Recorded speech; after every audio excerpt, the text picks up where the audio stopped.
यह कहानी भक्ति कैसे अदृश्य ईश्वर को प्रकट करती है, स्वामी कमलानंद गिरी द्वारा अपने एक सत्संग में बताई गई थी। एक दिन भगवान कृष्ण अपने कुछ शिष्यों के साथ एक नदी के किनारे बैठे प्रकृति की शांति का आनंद ले रहे थे।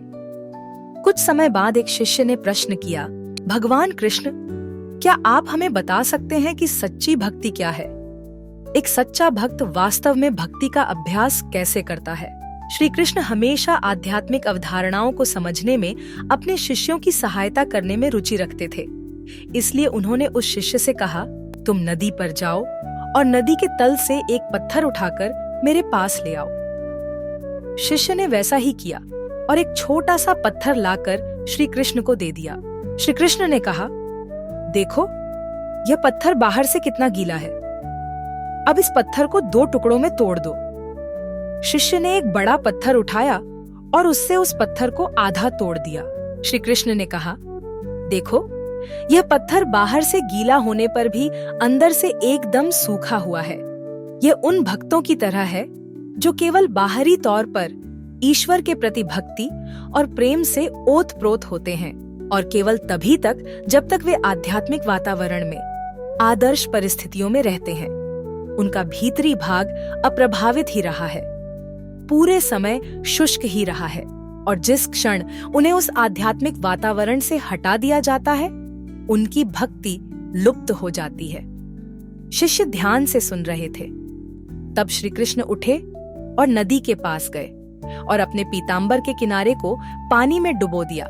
वे इसे वापस शिष्यों के पास लाए और कहा, देखो, ये धागे कैसे भीग गए हैं कि इनमें से पानी टपक रहा है। अधिकतर भक्त ऐसे ही होते हैं।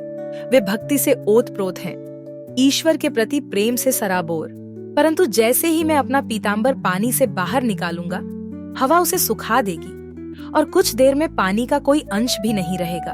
तो इसी तरह जब ये भक्त धर्मपरायण गतिविधियों से घिरे होते हैं और आध्यात्मिक संगति में होते हैं तथा ध्यान, प्रार्थना और पूजा करते हैं, तो वे भक्ति से संतृप्त होते हैं। परंतु जैसे ही उन्हें संसार में वापस भेजा जाता है, उनकी भक्ति गायब हो जाती है। शिष्य यह समझने की कोशिश कर रहे थे कि उनके गुरु आगे क्या करने वाले हैं।